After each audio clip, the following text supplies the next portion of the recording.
નમસ્કાર દોસ્તો, આજે ફરીવાર તમારી સામે એક નવી પઝલ લઈને આવી ગયો છું. આજની પઝલનું નામ છે પઝલ ચોકલેટ બોક્સ. એટલી પઝલ સોલ્વ કરો અને ચોકલેટ મેળવો. પઝલ તમે સામે જોઈ રહ્યા છો. વેલકમ બરાબર 23, એન્જોય ફેર બરાબર 121, સોલ્વ પઝલ એટલે 119 અને ઈટ ચોકલેટનો ઉકેલ તમારે મેળવવાનો છે.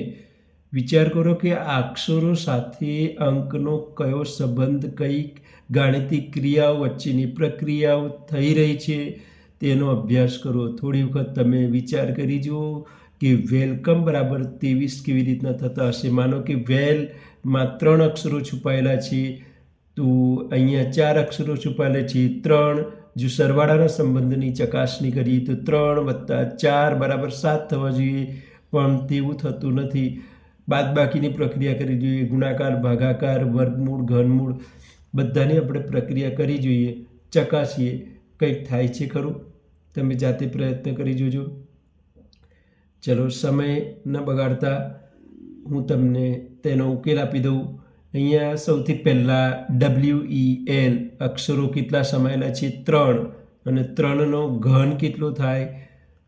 27. સાચું કહ્યું. તો 27માંથી 4 બાદ કરીએ તો કેટલા મળે? 23. જુઓ, પહેલાં જ વેલકમ શબ્દનો જે ઉકેલ આપણને અહીંયા 23 મળી ગયો છે, તો બીજાને પણ આપણે ખાતરી કરી જોઈએ. એન્જોયમાં અક્ષરો કેટલા છે? 5. 5નો ઘન કેટલો થાય? 125. 125માંથી 4 બાદ કરી જુઓ, જો 121. સાચું. તો પછી આમાં પણ એ બંધ બેસતું બનવું જોઈએ. સોલ્વમાં કેટલા અક્ષરો છે? 5. 5નો ઘન કેટલો થાય? 125. 125માંથી અહીંયા કેટલા અક્ષર છે? 6. 125માંથી 6 બાદ કરો એટલે તમને 119 મળે છે. અહીંયા એ જ રીતે ઈટ લખેલું છે. અક્ષરો કેટલા છે? 3.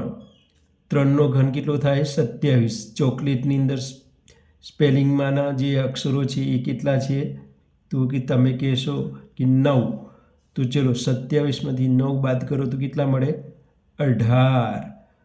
તો સાચો જવાબ છે 18.